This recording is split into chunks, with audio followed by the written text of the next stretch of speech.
practicing the principle of acceptance.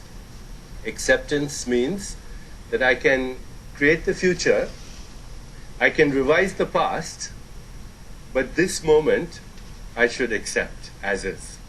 This moment is as is because the whole universe is as is. The entire universe has conspired to create this moment. And therefore, this moment is precious. And if I have my attention on this moment, I'm literally in the presence of that total mind that is orchestrating the infinity of the universe. It also means, therefore, that if things are not going my way right now, then I just let go of my idea of how they should be, because the universe has plans even bigger than I imagined for me. I surrender to this moment.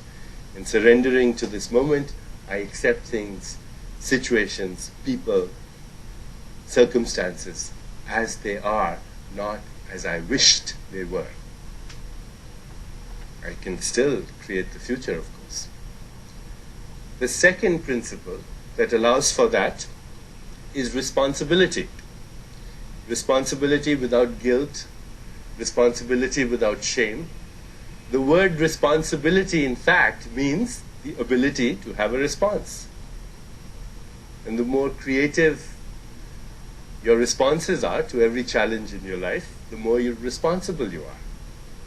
Every moment of our lives, there are certain things that people label as problems, when in fact they are opportunities and challenges for growth and evolution, and actually even for material benefit. If we relabel every problem that you have as an opportunity, then in itself, that one thing can change your life.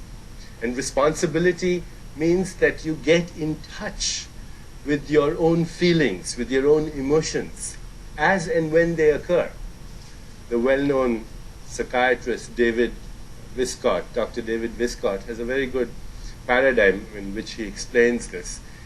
He says life moves between pleasure and pain, and when we do not confront the pain as we are experiencing it, we do not witness it, we do not release it, we do not understand it, we do not accept it, then we lock it up in our bodies.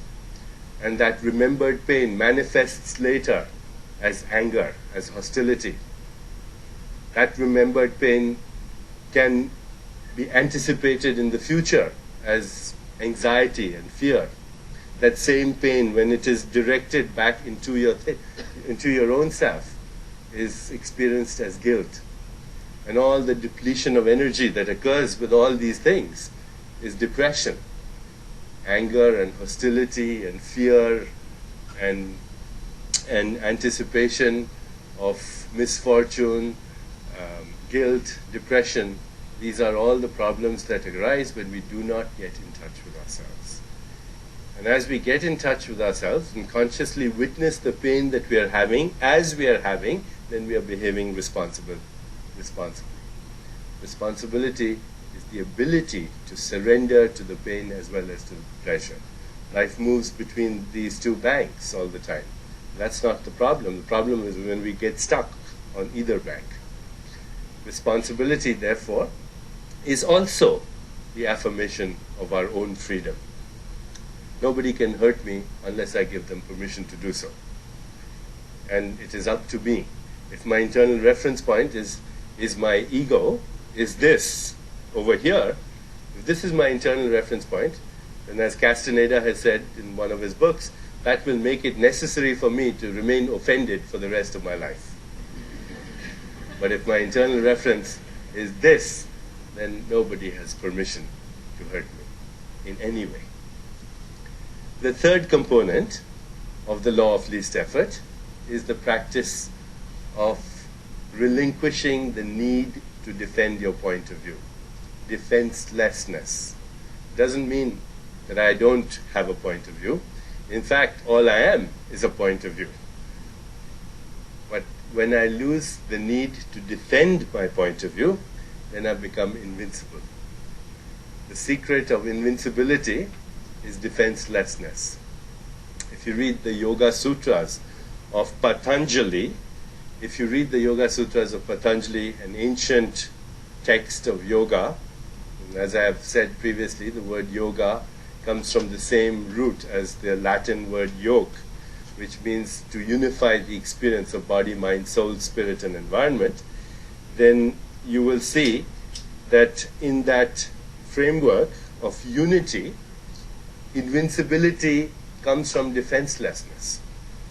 There's a sutra which says, when we are firmly established in defenselessness, all beings around us cease to feel hostility.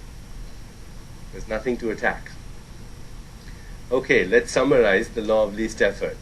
The law of least effort says that everything in nature is happening easily, spontaneously, frictionlessly, joyfully, with carefreeness, with ease, with laughter. And if we want to align ourselves with that intelligence, then we practice acceptance. Having accepted things